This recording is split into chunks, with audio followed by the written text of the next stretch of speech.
পৃথিবীতে বিশ্বের মধ্যে এই রোজাটা নিয়ে অনেক মতভেদ রয়েছে। কথাগুলো ভালো করে বোঝার চেষ্টা করেন, তাহলে বুঝতে সহজ হবে। কারোর সাথে কোনো আদাবতি নাই, কোনো শত্রুতা নাই। আমল করতে হবে, মাসআলা বুঝতে হবে।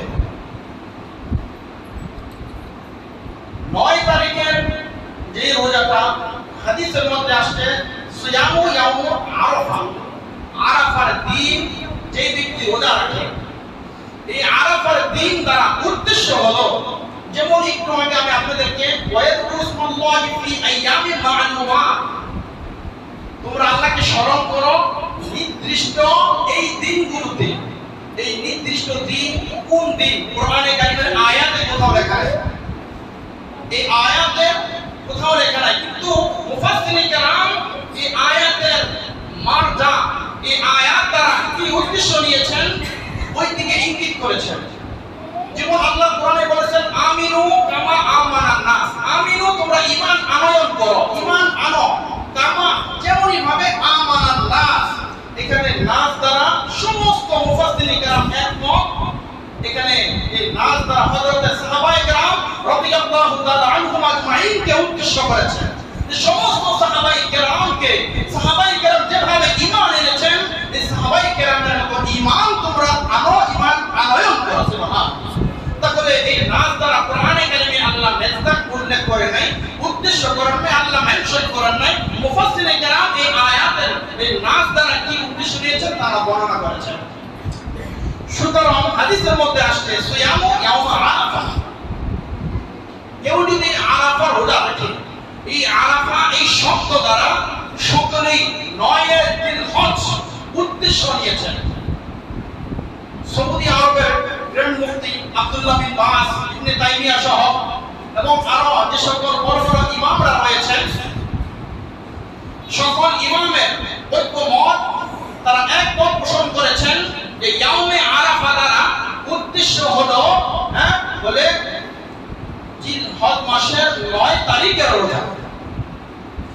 আচ্ছা, যে দেশের মানুষ যাদের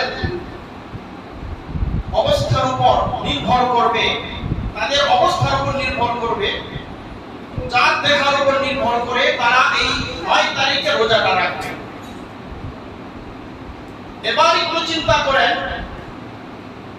আমরা যদি বলি যে আরাফার দিন, তো সৌদি আরবে তারা ওই দিন আরাফা হজের দিন, তাহলে সৌদি আরব যেদিন আরাফা 9 তারিখ, ওই দিন আমাদের দেশে কয় তারিখ? 8 তারিখ। আরাফার দিন শেষ হওয়ার পরে হাজিরা যখন আরাফা থেকে এরপরে যখন তারা পরের দিন কুরবানি করবে মিনায় গিয়ে, আমাদের দেশে তার পরের দিন হলো 9 তারিখ। তাহলে যদি 9 তারিখ আমাদের দেশে হয়, তাহলে তার পরের দিনই তো আমাদের কুরবানি করা দরকার। আমরা তো সৌদি আরবের সাথে তার পরের দিন কুরবানি করি না। ইয়াউমে আরাফা যেদিন সৌদি আরবে, ওই দিন আমার দেশের 8 তারিখ, আর তাদের দেশে যেদিন 10 তারিখ, ওই দিন আমার দেশে 9 তারিখ। আপনি 8 তারিখে যদি ইয়াউমে আরাফা রোজা রাখেন, তাহলে তারপরের দিন তো আপনার 10 তারিখ হওয়ার কথা, তো তারপরের দিন আপনারা কুরবানি করেন না কেন?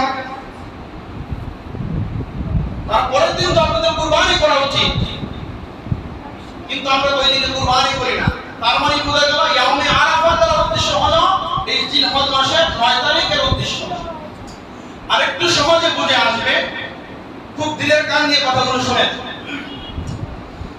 আমরা এই মাসের মধ্যে প্রথম 10 দিনের একটি আমল নবী আলাইহিস সালাম বলেছেন হাদিসের ভাষ্য অনুযায়ী, যে এই প্রথম 10 দিনের মধ্যে 8 তারিখ অতিবাহিত হওয়ার পরে 9 তারিখ ফজর থেকে নিয়ে তোমরা আইয়ামে তাশরিকের যে তাকবীর আছে, এই তাকবীর তোমরা পাঠ করবে। তাকবীর পারেন সবাই? এটা হ্যাঁ বলেন তো, আল্লাহু আকবার, আল্লাহু আকবার, লা ইলাহা ইল্লাল্লাহ, আল্লাহু আকবার, আল্লাহু আকবার, ওয়ালিল্লাহিল হামদ। এটাকে বলা হয় আইয়ামে তাশরিক। এই আইয়ামে তাশরিকটা শুরু হয় 9 জিলহজ ফজর থেকে। 9 জিলহজ ফজর থেকে আইয়ামে তাশরিক শুরু হয়, 13 তারিখ আসর পর্যন্ত, আসরের পর পর্যন্ত এই আইয়ামে তাশরিক এটা চলবে, মোট 23 সপ্তাহ। তাহলে আমরা যে যারা সৌদি আরবের সাথে ইয়াউমে আরাফার সাথে 8 তারিখে রোজা রাখতেছি, আমরা 8 তারিখ ফজর থেকে কি আইয়ামে তাশরিক পাঠ করি ভাই? 8 তারিখ থেকে কিন্তু আমরা আইয়ামে তাশরিক পাঠ করি না। আইয়ামে তাশরিক আমরা পাঠ করতেছি 9 জিলহজ ফজর থেকে, কিন্তু রোজা রাখতেছি আমরা 8 তারিখে। আর আইয়ামে তাশরিক জিলহজ মাসের 9 তারিখ থেকেই আইয়ামে তাশরিক শুরু হতে হবে। তিনজন সাহাবীর বর্ণনা, হযরতে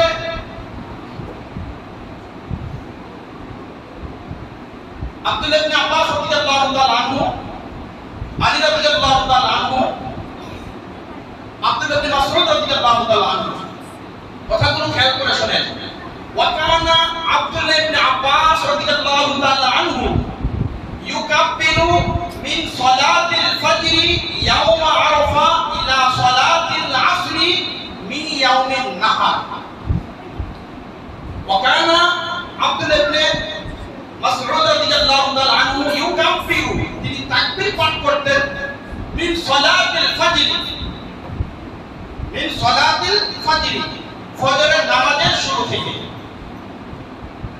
মিন সালাতিল ফজরি ইয়াউমা আরাফা, আরাফার দিন 9 জিলহজ তিনি এটা পাঠ করতেন, ইলা সালাতিল আসরি, আসরের নামাজ পর্যন্ত, মি ইয়াউমিন নাহার, আইয়ামে নাহার যে 3 দিন 10 11 12 13, এই যে আইয়ামে নাহার পর্যন্ত আব্দুল্লাহ ইবনে মাসউদ রাদিয়াল্লাহু তাআলা আনহু, তাহলে তিনি জিলহজ মাসের 9 তারিখ যদি শুরু করতেন, শেষ করতেন গিয়ে 13 তারিখ আসর পর্যন্ত, তাহলে 13 তারিখ যদি আসরে শেষ করে শেষের দিকে হিসাব করে আসেন, 23 সপ্তাহ কবে আসে?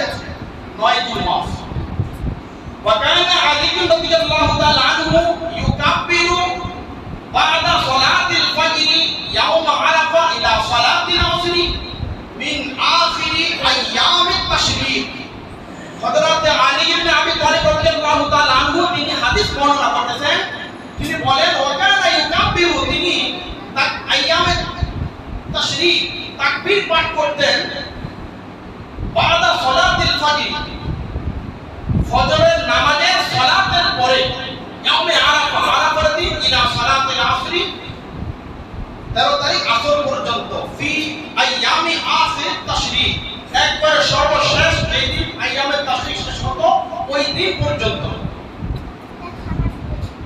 রাইসুল মুফাসসিরিন, পুরা বিশ্ব জগতে, পুরা পৃথিবীর শুরু লগ্ন থেকে এ পর্যন্ত সবচেয়ে বড় মুফাসসির, তাফসীরবিদ যিনি, রাইসুল মুফাসসিরিন, যাকে সবচেয়ে বড় মুফাসসির আব্দুল্লাহ ইবনে আব্বাস রাদিয়াল্লাহু তাআলা আনহু, তিনি বলেন ওয়া কানা ইউকাব্বিরু বা'দাল আসরি, আমি 13 তারিখ আসর পর্যন্ত, ইলা সালাতিল আসরি বা'দাল আসরি, 13 তারিখ আসর পর্যন্ত আমি এই আইয়ামে তাশরিক পাঠ করতাম।